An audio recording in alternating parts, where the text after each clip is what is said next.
Well, that might easily have to be the scariest horror film I have seen this year. I'm gonna make him an offer he can't refuse.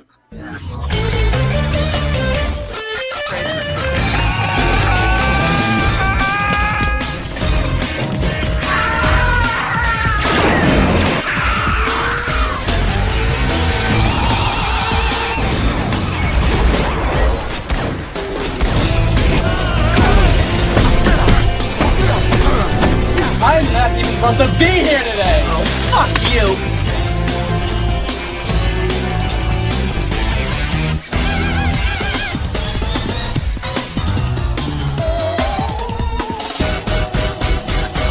Come on, you want me to drive? You're supposed to be suicidal. Remember, I'll anybody drive. Get in the car. Fucking shit! Fuck me in the fucking ass! Fuck you, you fucking stupid cunt!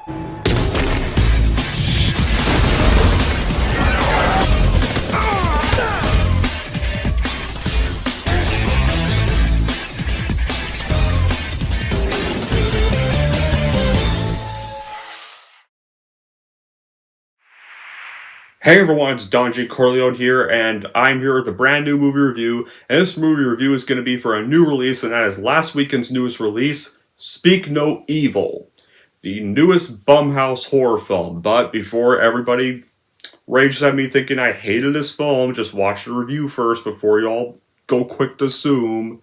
Before I get into that, what's the plot of Speak No Evil? Well, apparently this is a remake of a Danish film from 2022. That's also called Speak No Evil. This one, the plot is a family is invited to spend a whole weekend in a lonely home in the countryside, but as the weekend progresses, they realize that a dark side lies with the family who invited them.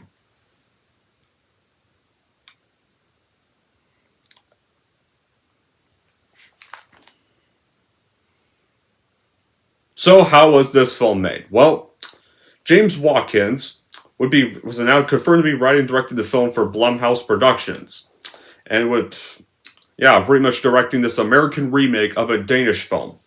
In April 2023, Mackenzie Davis and James McAvoy were reported to be in the cast, and then Scott McNary joined the cast the following month.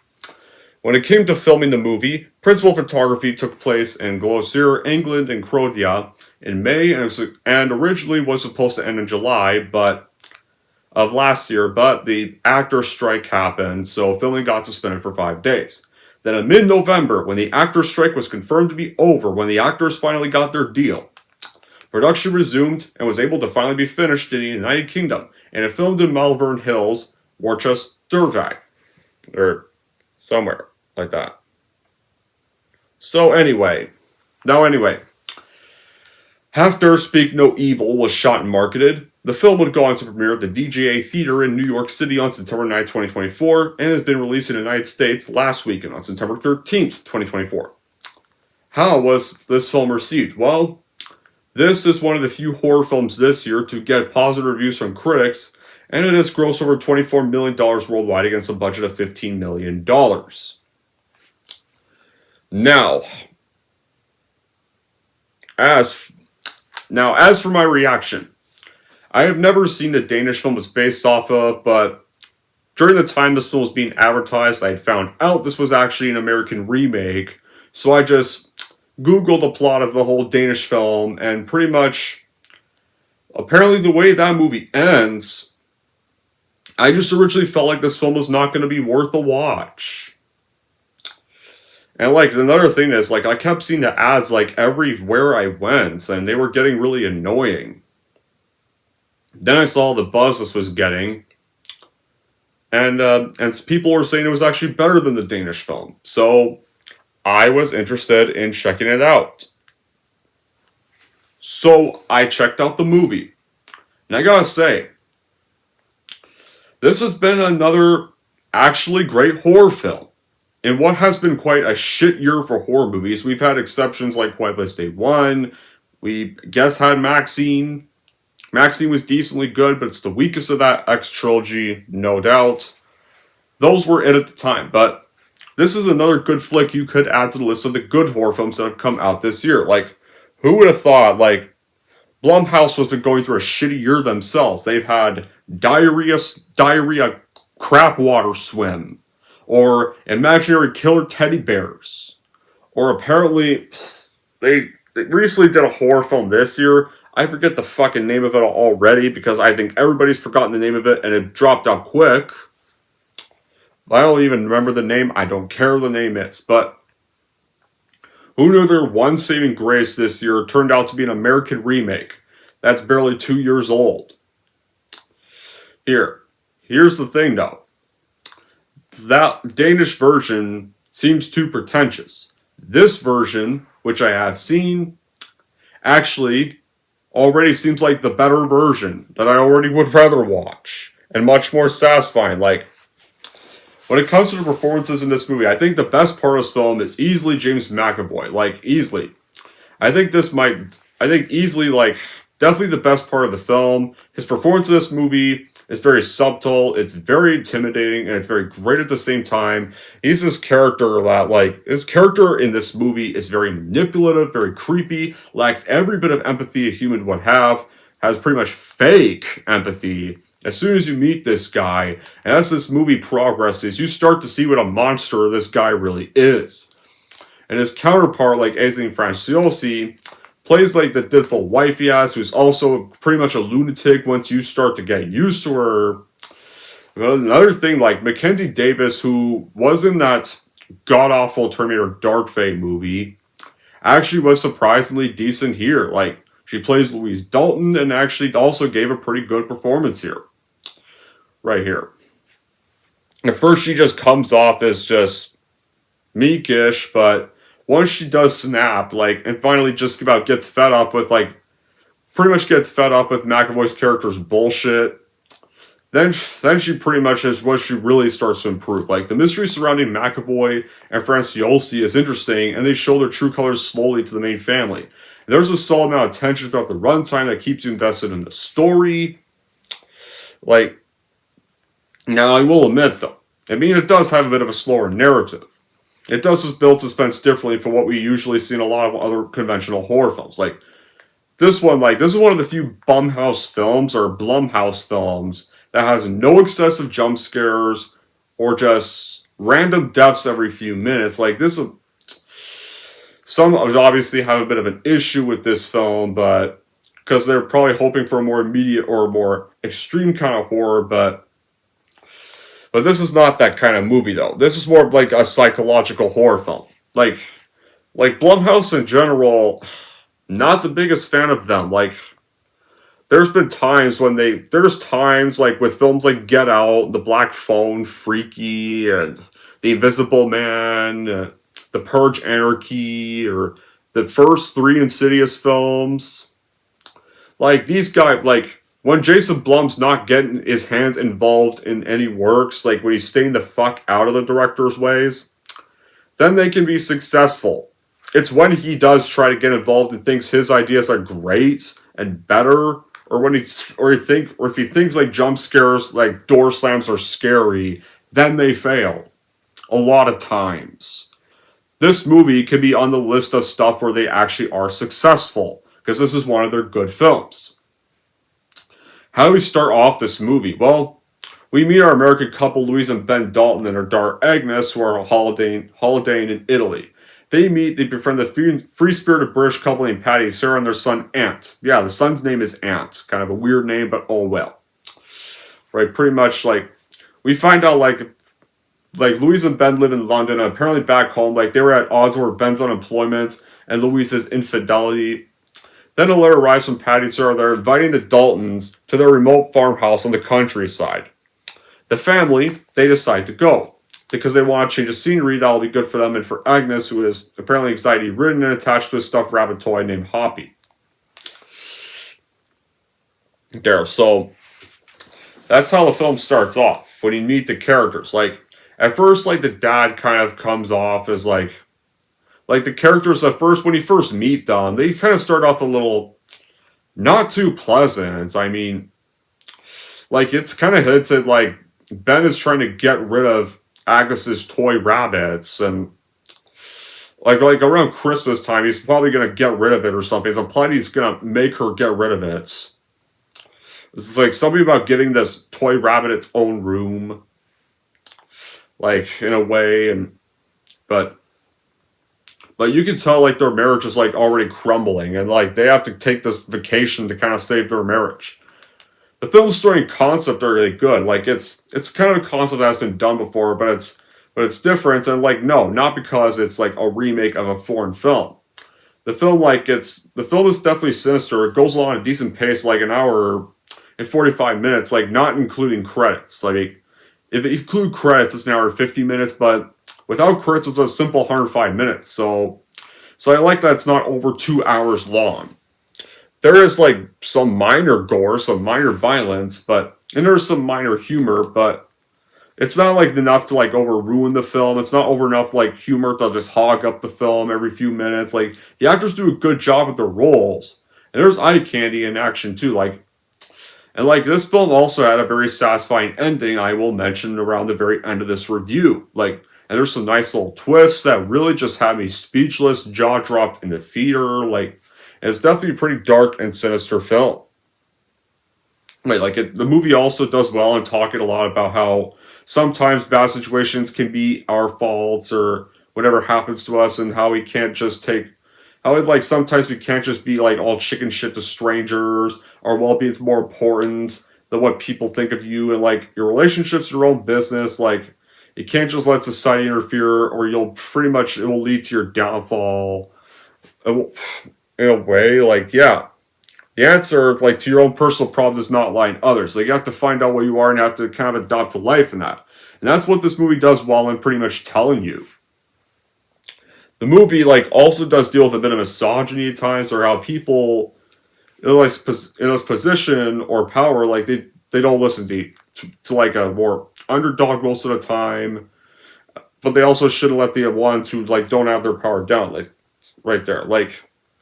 In a way, pretty much at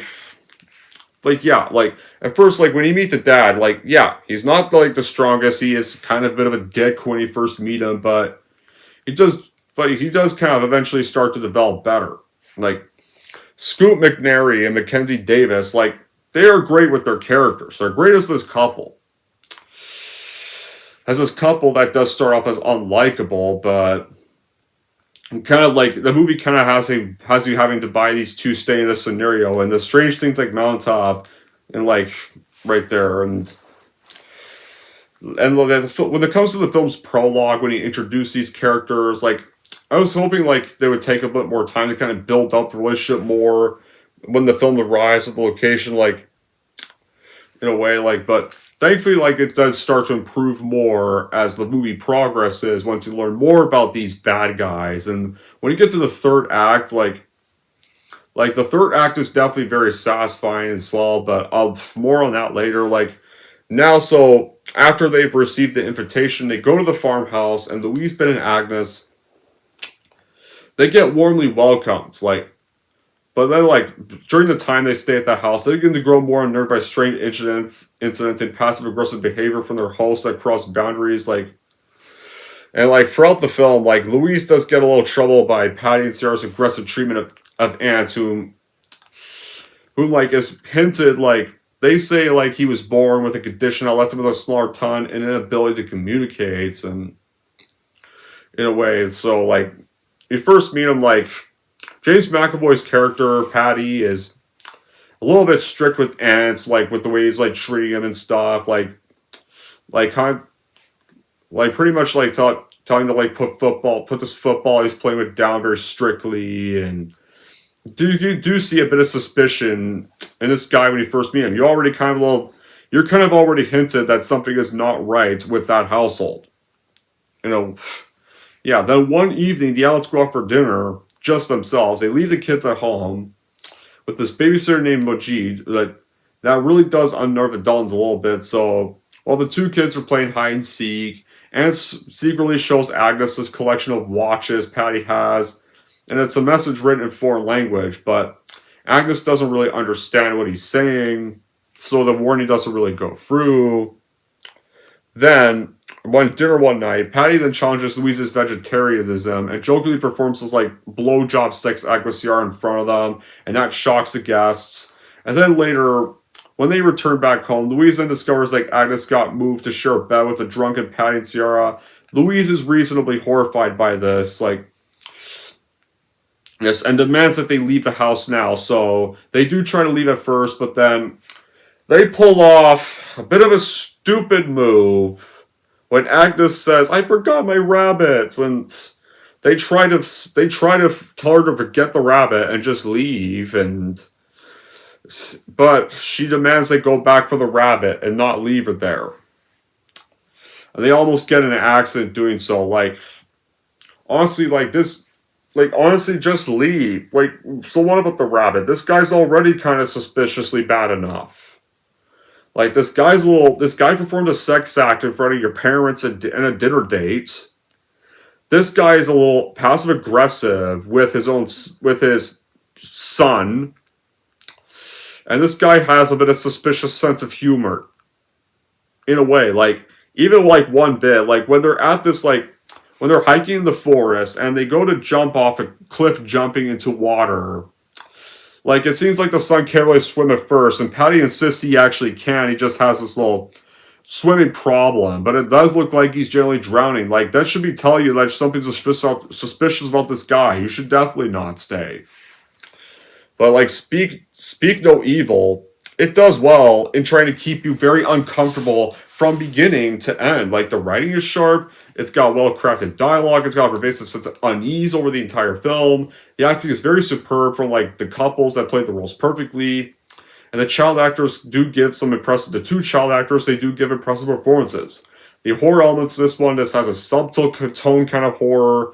It relies on a steady stream of awkwardness and tension to kind of invoke its scares. Like, it's not a paranormal film. And it has the ability to fully involve the viewer and generate this feeling of discomfort, and the director tells us with, like, small signs of something strange floating in the air. Like, that's kind of behind the fake kindness, the fake friendliness of the couple in this movie that pretty much project to their American guests. Like, yeah, there's just something that really does not seem right or fit when you meet these guys. Yeah, the perverse motives that come to light, the resolution section that pretty much, it's more like the whole family that's staying gets tested. And the plot of the movie, it does make sense. In a way.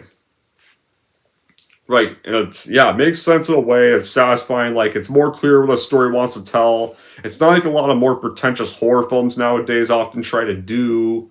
Like, yeah, this was a horror film that I could tell wanted to make the viewers feel very unsettled. And I definitely felt unsettled once, like, that middle act started. Because, like, you can see the direction the movie is going to head. Like, it doesn't have the feeling of unease, like, all the way through. And the greatest strength of the film, it's got it pretty much has the fixed sense of uneasiness it wants to inflict onto you.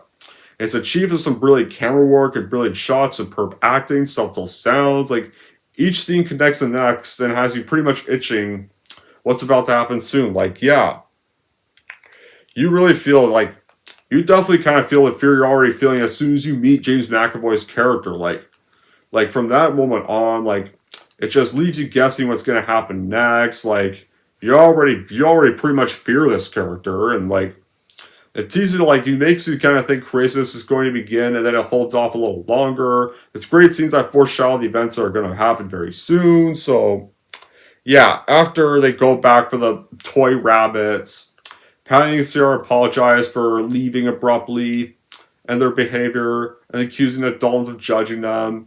But the Daltons decide to stay to keep, like, the peace, but, like, yeah, they get them to stay, but their strange behavior continues, and it still continues to unsettle the family. So then you have, like, then you had a scene where this disturbing incident happens, and Patty throws a mug at ants. Like, there's a scene where he has, like, ants, and the daughters show the two families, this Cotton Eye Joe dance they're working on. And apparently Ant is doing it wrong and not too much rhythm. Patty gets angry, like, starts getting a little abusive with Ant. Even yells him to go to his room after pretty much our main characters insist they kind of stop doing the dance now because Ant doesn't want to do it now. Pretty much there. And so, yeah, and they're more unnerved by this, and So pretty much then Anne steals a set of keys from Patty and then leads Agnes to a locked shed, and inside this collection of luggage and possessions, like where you find out like who these people are. Like pretty much right there, like it's pretty much revealed that these are all various families that Patty has lured to his home. And a photo book then reveals that like apparently they're not even Agnes, no. Patty and Ciara, they're not Aunt's real parents. They're actually killers that are luring families to the farmhouse to rob and kill them, and then cut out the kids' tons and use them to assist luring their next victims before pretty much killing them off, in a way. And then Aunt shows Agnes that the reason why he can't talk is because that he got his tongue cut out of him. It's pretty much...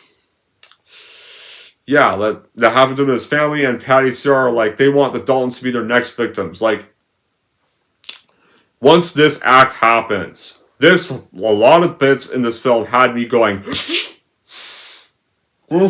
like, these are twists that had me speechless. This is some of the best plot twists I have seen in quite a while. Right there. You find out, like, you're absolutely right about their suspicions, but... you know this guy's obviously evil, but the way they present this guy being evil, this just comes out of nowhere in a way. Like, it perfectly well builds up on the twist.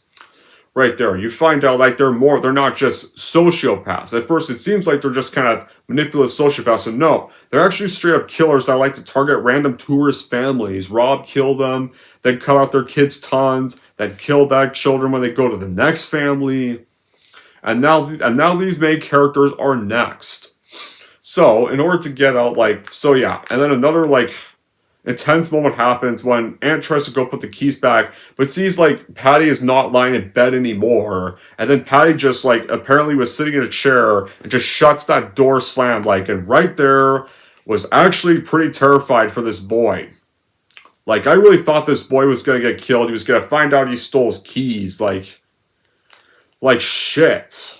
I kid you not. Right there. And starts like... oh yeah. But no, he doesn't. He doesn't kill the boy. Kill the boy at all. He manages to put the keys back when like Patty's not looking. When he finally decides to when Aunt decides they now wants a piggyback ride for him. So he's able to put the keys back unnoticed. And then they go back down. They pretty much stage their like fake love for this boy that they stole. So, in order to like be able to save her family, Agnes decides to fake having her period so she could get Louise and Ben alone in the bathroom with her to explain the whole situation. So, after she explains the whole situation to her parents, the family is now horrified and they decide they need to leave. But they decide to do it calmly to not arouse suspicion, and they can contact the police to be able to save Aunt. Like, the movie provides special viewers, like, where viewers are ever cringing, like, or the conversation the couples are having, and it makes you feel pretty uneasy. And when you know, like, the nature of the host's intentions, like, Watkins' direction really manages to incorporate several qualities that help add to the solid core that the movie really brings. Like, the music is perfect little tracks that incorporate moods of scenes, and the score can make the scenes entertaining as well, like, right there, like... and yeah, once again, like, no, I have not seen the original movie, but during the time when this movie was coming out, I read about the original movie and I found out this was actually a remake, and yeah, apparently the original version is bleak, and it's like when I read the plot of the original version, I was like, do I really? Come on, man, this is how it's gonna end. I don't want to watch this. Like, then if it's a remake, but no, I'm glad I ended up watching this film, because I'm glad apparently they didn't go like that original plot at all. Like, I don't want to watch the original Danish film. Like, this version, I feel like I wish this version was the only version we got. In a way, this version seems much better done. Like, A24, like, has already been doing multiple horror films where the killer wins. Like, yeah, that's the problem. Like, it seemed like it was going to be one of those pretentious A24 stuff they've been doing multiple times. Right there. Right there. Like, now, anyway. I think I should get on to that satisfying finale I mentioned around the beginning now. So, when the movie does really get intense, like when the movie really does pick up well, like Patty and Ciara, like when they see the Daltons are trying to leave, they pretty much realize they've been figured out, and so they toy with them multiple times. Like Patty obviously pops the tire in their car, but that gets fixed. And then pretty much she asks, "Are you guys forgetting anything this time?" But they clearly don't care if they're forgetting anything. They're trying to get the fuck out of there. Like I was begging for these three to get the fuck out throughout this whole entire sequence. And then, of course, though, it turns out Hoppy is on the roof, so pretty much now the dad has to go get him, and Patty's pretty much fucking with the ladder, almost they cause him to fall. But he does manage to get the rabbit, so right there. And so it seems like Patty's gonna let them leave, and they're mocking as they do so. But the Daltons are able to drive off, and Patty uses the remote to open the gate for them. Then, of course, when it seems like they're gonna leave, out of fucking nowhere, Patty throws Ant in the fucking water in this fucking pond to drown. So Ben has to go back and rescue Ant before the gun-wielding Patty and Ciara capture them, and they shut the gate. So yeah, you kind of know he's not going to let them leave, but it's still a chilling moment right there in a way, because it doesn't try to make it obvious. It doesn't try to already tell you obviously. It still tries it in a way that feels fresh in a way. Okay, so they're now captured, and Patty and Ciara then force them to transfer their savings before preparing to kill them, and they can cut out Agnes's tongue next. Then a struggle ensues, then Patty's injured, and the Ant flee the house, and then of course, Mike, this accomplice that was apparently the chef of that double dinner date, shows up and prepares to hunt for the family. Louise does manage to kill Mike, though, and saves Ben before the family flees to the roof, and Sarah tries to attack, but then Ben pretty much finally redeems himself as a character. After being kind of prickish sometimes, he finally starts to show that he does love his family right here. He finally grows a spine and causes Ciara to fall to her death. So then, the family does attempt to escape, and then, of course, it's another great build-up moment revealing, when you reveal Patty about to finish them off, and at first, they have a gun ready, but they see a fox in front of them. So at first, they think it were relief, but then you see, Patty in the distance walking right behind them, holds Agnes at gunpoint, and Agnes then manages to inject Patty with a surge of commencing, with a sedative, and that incapacitates them. The family then goes to leave, but it seems like they'll just leave him there, but Ant decides to pretty much get revenge for his family. So he approaches his defeated dad, and Patty acknowledges his fate by saying to Ant, "That's my boy." And so Ant literally picks up a brick and beats Patty to death with a brick to get revenge for killing his parents and cutting out his tongue. Right there. And guess what? This is the first bit of dialogue you somewhat get to hear from Ant himself, because he literally screams as he is beating Patty's face into a pulp with a brick. And honestly, this was a very satisfying moment right here. I like how instead of it's not the dad or the mom that kills Patty, it's actually the most recent kid he stole that actually kills him right there.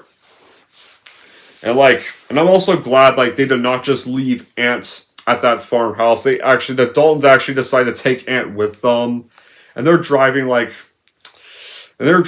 and Agnes decides to give her ripped up stuffed bunny to Ant right there. And so Ant is pretty much the last shot you see is Ant kind of sobbing quietly because his parents are dead, but it's kind of an at peace sobbing where his parents are dead, but he's finally killed the man that caused his life hell, caused him so much pain and suffering by ripping out his tongue, basically, and killing his folks, and now he's got a new family, and now he may not be able to speak ever again, but he's got a new family now, and he can finally get over that trauma he had to endure with Patty. He's finally free. Now he can live a new life, a new family, pretty much. Apparently, like, the original just ends with Patty winning and going to do more families. No, this version, no, thankfully because I read about the original. Thank God they don't go this route, and thank God they actually end with Patty getting his comeuppance, like here. This version actually ends very satisfying, like this, because this is the better version. It's like they actually care about the characters this one, and actually want the villain to get his comeuppance. The Vanishing remake, yeah, they did this change too, like, which was a Polish film from 1988. There was a 1993 American remake of The Vanishing. They did this too, except it was pathetically built, because the reason why The Vanishing's downer ending works well is because, well, that's a twist that came out of nowhere. That film was much better. That film, even the Polish film, was much better written and better directed than its own remake. To the point where Stanley Kubrick, may he rest in peace, called that the most terrifying film he saw. The 1993 ending happened because the cast practically said, we don't want it to end that way because America won't like it. Like, yeah, like, The Vanishing's downer ending is one of the few downer endings that works. Like, if you guys don't know The Vanishing's downer ending, go Google the movie or watch the movie yourself. I'm not going to reveal it. This change, though, works because of how overly bleak the 2022 movie is and uninteresting it clearly seems. So it's like as if Blumhouse decided, wow, that's too bleak. You know what? We need a better. This villain does not deserve to win. This guy needs to get his comeuppance. So let's end it much happier. Let's actually have the good guys win in this version. And I like they did that. One thing I can at least kind of accept about Blumhouse is at least they give definite endings to their horror films and don't try to beat the pretentious downer ending bullshit. Right there. So I actually like that Patty gets his comeuppance, and it's actually Ants of all characters that's actually the one that gets to kill him. Now, with that being said, does Speak No Evil have bad qualities?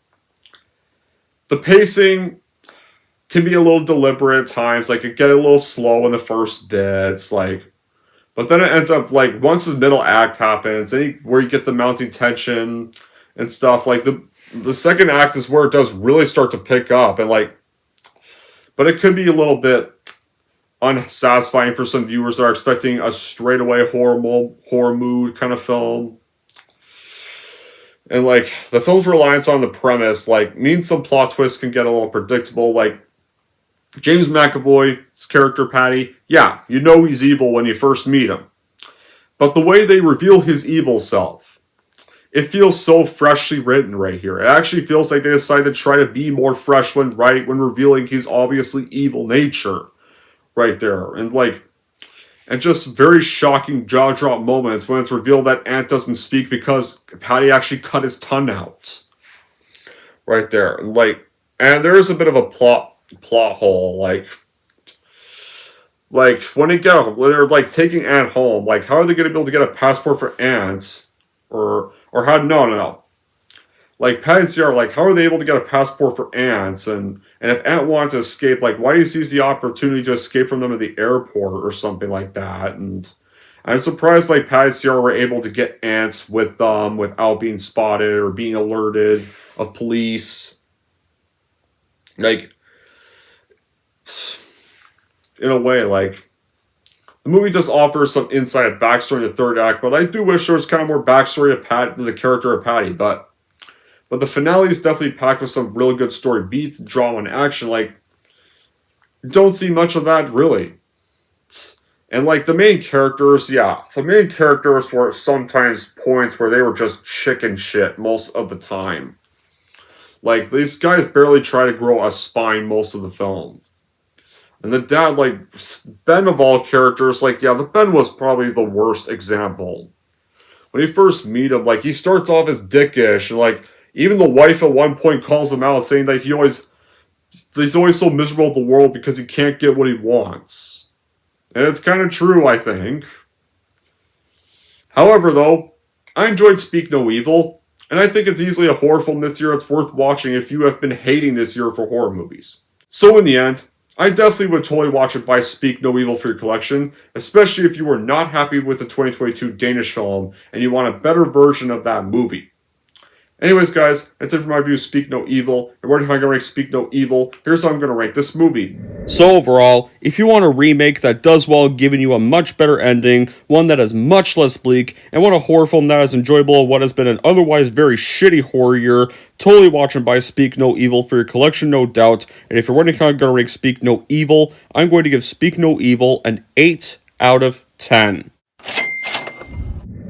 Alright, there we go, guys. That wraps up the review for Speak No Evil. Now I want to know in the comments down below what you guys saw as Speak No Evil. Whether you loved it, whether you hated it, or whether you one of the few that actually thinks the Danish film is better. And until then, guys, that'll be it for this review. Thank you all for watching. If you like this, want to see more, don't forget to like, subscribe to Don G. Corleone.